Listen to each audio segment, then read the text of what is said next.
ఇదే అంశంపై మరింత సమాచారాన్ని మా ప్రతినిధి నవీన్ ఫోన్ లైన్ లో అందించడానికి సిద్ధంగా ఉన్నారు. నవీన్, అసలు ఈ యాక్సిడెంట్ ఎలా జరిగింది, ప్రస్తుతం అక్కడ పరిస్థితి ఎలా ఉంది, ఏమైనా డీటెయిల్స్ తెలిసాయా?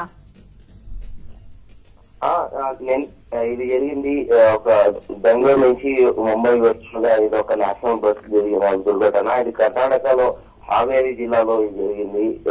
అంటే ఇది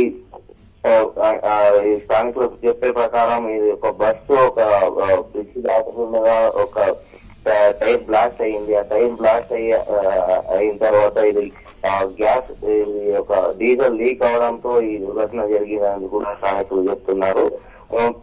అంటే ఈ మొత్తం ఈ దుర్ఘటనలో మేము కూడా కర్ణాటక జిల్లా హావేరి జిల్లాలో జరిగింది. ఇది హావేరి ఎస్పీతో మాట్లాడినప్పుడు ఆయన చెప్పే ప్రకారం ఒక 8 మంది జీవదారుణం అయ్యారు. అంతేకాకుండానే కొంత ఇంకా 6 మంది వాళ్ళ పరిస్థితి విషమంగా ఉండాలని కూడా తెలిపారు. ఇలా మొత్తానికి ఒక 40 మంది గాయాలయ్యారు. అంటే ఈ యొక్క రీజన్ వచ్చి ఎస్పీ కూడా అదే స్థానికులు విచారిస్తున్నారు. ఒక ఐ విట్నెస్ చెప్పే ప్రకారం ఏంటంటే అది ఒక మాకు బస్సు టైర్ బ్లాస్ట్ సౌండ్ వచ్చింది, బయటకు వచ్చి చూసాక ఇక్కడ మంటలు వచ్చాయి.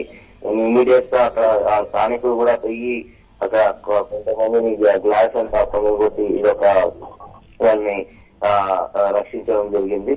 ఇప్పుడైతే దగ్గరలో నుండి కొందరిని హుబ్లీ కిమ్స్ హాస్పిటల్ కూడా చేసి ఉంటారు. అంటే చూస్తున్న ఎక్కడ మొన్న జబ్బర్ ట్రావెల్స్ సేమ్ ఒక ఇన్సిడెంట్ ఇక్కడ కూడా జరిగింది. అంటే ఇది బెంగళూరు నేషనల్ ట్రాఫిక్ నెంబర్స్ అని థ్యాంక్ యూ నవీన్.